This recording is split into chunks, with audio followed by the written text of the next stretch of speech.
Alors, donc, nous sommes une association, on fait de l'airsoft, c'est une variante du paintball. C'est quelque chose qui se joue plus en équipe et qui se pratique avec des répliques d'armes à feu. Ça peut paraître un peu réticent lorsqu'on l'entend, lorsqu'on le voit, mais lorsqu'on est dedans, ça développe quelque chose qui est la camaraderie, la fraternité, la bonne ambiance et le fair play. Donc on a décidé aujourd'hui de venir et de représenter, de faire redécouvrir cet airsoft et aussi montrer que c'est accessible aussi aux personnes qui sont handicapées. Alors le principe de l'airsoft, c'est similaire au paintball, deux ou trois équipes s'affrontent pour un objectif, pour le fun, pour le plaisir. On se tire dessus. La nuance avec le paintball, c'est que l'airsoft, il n'y a pas de marquage au niveau des billes, c'est pas des billes de peinture, les billes sont en amidon de maïs, donc elles ne polluent pas. Et lorsqu'on est touché, c'est de notre fair play, par le respect de l'adversaire, qu'on se déclare hors jeu. Allez, tu armes, tu te mets en joue la cible et au bip tu pars. Hein.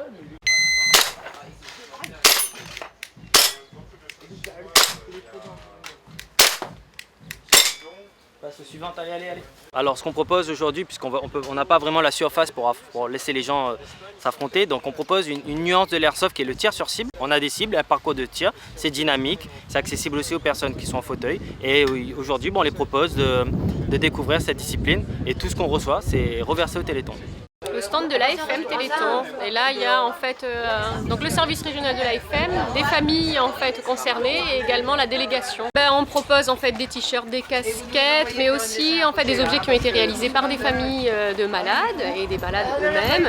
Et également, je crois que derrière moi vous avez des stylos, vous avez des gobelets aussi et des petits jeux pour les enfants qui sont en fait tous estampillés matériel Téléthon. Alors pour l'opération, c'est toujours de faire mieux que l'année d'avant si c'est possible. Je crois que les objectifs l'année dernière, on était à peu près à 50 centimes en fait, de dons par personne si on ramenait ça à la population, donc ça fait environ 430 000 €.